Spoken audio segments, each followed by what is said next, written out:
Hi again, everyone. Rural healthcare has been the subject of much deliberation, much advocacy for most of this year, for a very good reason. And rural healthcare is such a nuanced, such a layered, complex situation.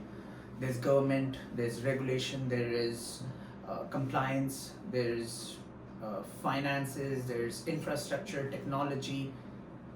Amidst all of this, sometimes revenue cycle has taken a back seat.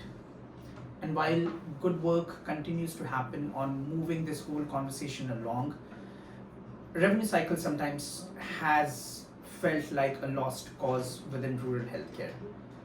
And I add some of my thoughts to why it is imperative for revenue cycle leaders to step up, take a very critical, very active look, a very intentional look at how the revenue cycle department is set up and what it is achieving for us to keep this thing sustainable.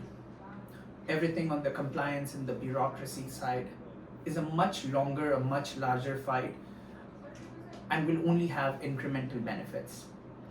So the onus, the impetus is on these rural hospitals and clinics themselves to maximize their revenue, to keep themselves afloat, to keep serving the community that they serve. And I think there are a few different challenges that we need to understand. As sitting down to think about it, there was this phrase that I couldn't get out of my mind: bound by geography. I think it manifests in three separate ways for rural setups. First is their patient volume itself. If you're a rural hospital that's probably serving 7,000 or 10,000 odd patients, or a community of such numbers, there is an unstated glass ceiling to how many patients you can probably see in a time period. You're not in Chicago or New York City where people continue to move in. There is an upper limit to how big your patient number can ever go. I think the same confine of geography also works in terms of hiring. You'll always struggle to hire enough and more suitable providers and nurses and technicians. So geography limits how much you can earn as a top line revenue. And geography also impacts them in a different way, which is uncompensated care. Just given the patient mix that you're serving, you're probably going to have a lot of Medicare, a lot of Medicaid, a lot of uninsured population. So one, your top line is anyways limited, but within what you're able to do, a part of your care is always going to be uncompensated, just given the patient mix that you serve. And the very little commercial that you may have is also going to apply patient responsibilities and patient liabilities. And you're only going to be able to collect a portion of them.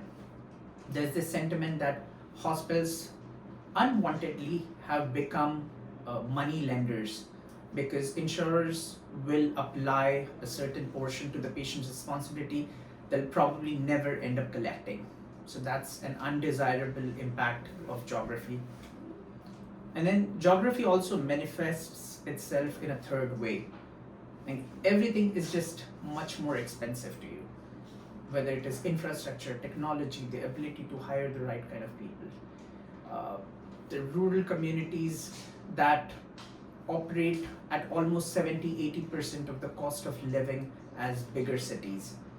Everything is at a premium to you. So I think given these three limitations of geography, how much you can make as top line revenue is always going to be limited. So it comes down to how well we can improve our bottom line performance. The onus, given the circumstances, is on revenue cycle leaders to take a very hard, very critical look at their revenue cycle setup, see what is it that's causing them to leak money, what plugs need to be put in place so that they can make every single dollar out of their revenue cycle that they humanly can, so that there's just more money to work with until there is a resolution on the bigger fight. So as we head into this new year, We will continue to fight the good fight. There's a longer form content coming out on what has worked for our rural healthcare partners. Happy to share that with you all, and I'll catch you in the next one.